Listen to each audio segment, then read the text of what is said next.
खुलुमबाय समावहाय आङो सासे जाफुंसार आबादारि बिथांजों नोंथांमोनखौ एसे मोगा मोगि आं खालामनो आखायाव लादों। दा बे समावहाय आङो बिथांखौ गावनि सिनायथिखौ लानो थाखाय आङो गिबियावनो खावलायग्रोनाय जाबाय। खुलुमबाय, आंनि नामा श्री भुबन बरगयारी, गामि फरायगुरि, जिल्ला बिश्वनाथ आरो पुलिस स्टेसना गहपुर। दा बे बेलायाव बिथाङा कमेन्ट लाखिनो थिननायखाय आं बेवहाय कमेन्ट खालामनो थाखाय आङो बुंजाबाय। आंनाव मोनसे खोथा सोंनो सानो, बेयाव जे माल्चिं सोंदों, दा बे माल्चिं सोंनायनि गाहाय जाहोना मा? बेखौ मानि थाखाय सोंनाय जादों आरो बेखौ मानो सोंनांगौ? बेनि बिषय नोंथाङा एसे खोन्थानो हागोन नामा?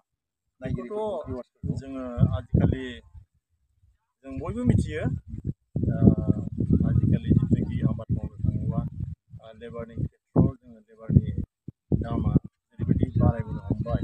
दा बेफोरखौ नायोबा जोङो बे माल्चिं सोंनायनि जाहोनाव जथेस्थ' बेनिफिट दं होननानै जों हमना लानो हायो। जायनि जाहोनाव दिनै गाबोन जोंनि हाजिरानि दामा 400, 500 खमाव जाला। दा मोनसे समाव दा नै दैज्लां बोथोर सम जाबाय। दा दैज्लां बोथोरनि समाव ओरैबायदि हाग्रा रज'यो माल्चिंखौ जुदि होआबा। दा नै बेफोरखौ जोङो हाजिरा होनानै मावनो थांबा जोंहा माने लेबार कस्टआनो बांसिन जाहैयो, बारा जाहैयो।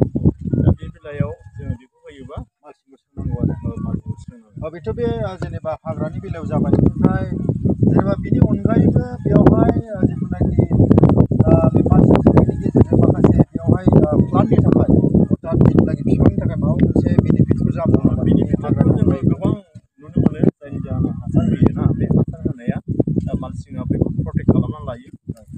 जायनि जाहोनाव अखा हाबाबो बे जिथुनाखि फार्टिलाइजार होनाय बे माने सुस्र'नानै थाङा। ओमफ्राय बेबायदिनो हाया गुरै जानानै थायो। ओमफ्राय बेबायदिनो माखासे हिट जाखांगोन बे हायाव। ओमफ्राय जाला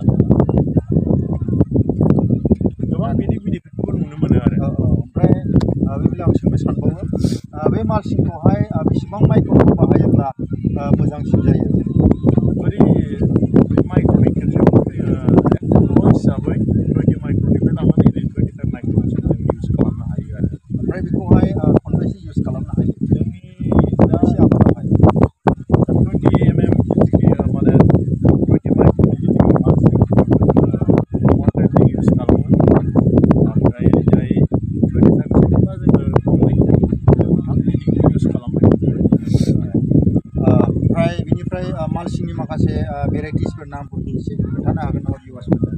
बेखौनो हायो, जेरै ट्रेक्टर थायो, वाटारमेलन थायो, डुप्लेक्स थायो, ओमफ्राय बिदिनो हाइटेक थायो। ओमफ्राय किसानबो नुदों आङो माखासे। ओमफ्राय बेफोर भेराइटिसनि गेजेराव बेस्ट कुवालिटिया बबेया एसे खोन्थानो हागोन बेस्ट नामा? कुवालिटि हिसाबै जोङो डुप्लेक्सखौनो मोननो हायो। डुप्लेक्स कम्पानिखौ आरो ओमफ्राय खरसाबो एसे बांसिन बेहा। बेसेबांसो गोलैयो जेनेबा? ओरैनो 21, 22 माइक्र'नफोरा बिदिनो 1700, 1800 माने एरिया बाय एरिया लानानै माखासे बे माल्चिंनि दामफ्रा बेलेग बेलेग जायो आरो। दा जोंनि बेवहाय बिदिनो 1700, 1800 बेबायदिसिम गोलैयो आरो। थिगानो। दा जोबथा आङो सोंनो सानबाय, नोंथाङा बुंदोंमोन दहाय बेयावहाय मोनसे भेराइटिसनि बानलु गायगोन, नान हिल्स होनदों नामा?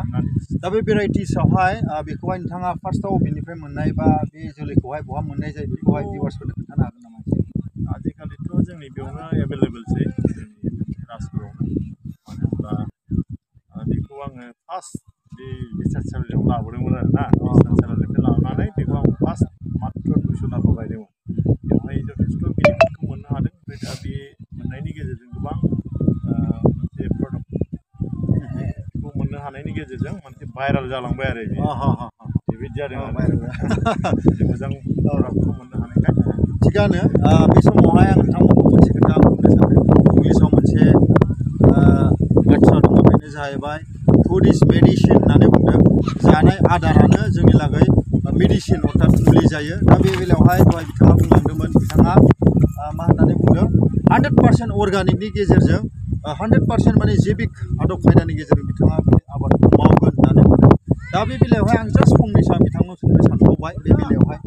दा बे जिथुनाखि अर्गानिकनि जिथुनाखि जोंहा माखासे मेनुवेरफोर, दा बेखौहाय जोङो बबेयाव मोननाय जायो आरो बेखौ जोङो माबायदिहाय जोंबो बेखौ खुद जायगाफ्रावनो माखासे बेबायदि रिसर्सेसफोर दङ नामा एसे सुंद'यै आं बुंनोसै।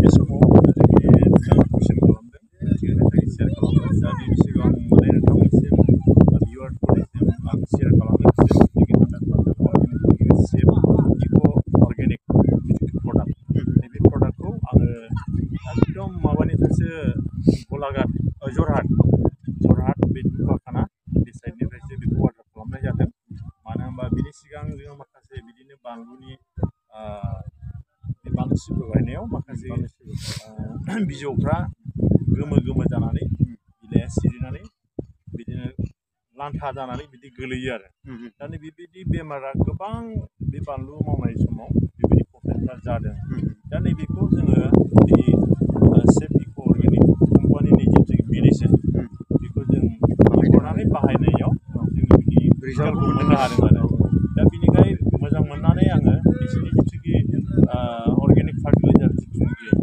बेखौ आङो देग्लाय फार्स्ट जोंनि गफुराव बाहायजेननो होननानै आं बेखौ बिहरनानै दा बाहायजेननाय जाबाय आरो ओमफ्राय बे बाहायनानै जुदि मोजां जायोबा जोङो गोबां बिदिनो आबादारिफोरखौ जोङो मिथिहोगोन खावलायगोन जोङो अर्गेनिक मावनो थाखाय थिगानो बे समावहाय आङो जोंनि मानगोनां बिथां आबादारिखौ आङो हामबाय होनदों नोंथांनि मावनाया साक्सेसफुल जाथों जाफुंसार जाथों बिनिफ्राय आं बे समाव नोंथांमोन भिउवार्सफोरखौहाय आं खावलायनो सानो जुदि नोंथांमोना माबा मोनसे बिसयनि फारसे बेबायदिनो मिथिनांगौ जुदि दङब्ला बा मालसिं नोंथांमोननो नांगौ जायोब्ला आरो बे जिथुनाखि अर्गानिक प्रडाक्ट जिथुनाखि मेडिसिन बा मेन्युर नोंथांमोना जुदि बे प्रडाक्टखौ नांगौ जायोब्ला बिथांजों डाइरेक्ट कन्टेक्ट खालामनो हागोन आं बिथांनि नाम्बारखौ गाहायनि डिसक्रिपसनाव आङो होगोन नोंथांमोना कन्टेक्ट खालामहरनो हागोन आरो बिथांनाव बांसिननिख्रुइ बांसिन जानकारी बा बिदिनो मिथिनो लुबैयोब्ला नोंथांमोना बिथांजों फेस टु फेस कन्टेक्ट खालामनानै नोंथांमोना रायज्लायनो हागोन स' बे समावहाय आङो नोंथांखौ आं हामबाय होनदों अर्थात थेंक इउ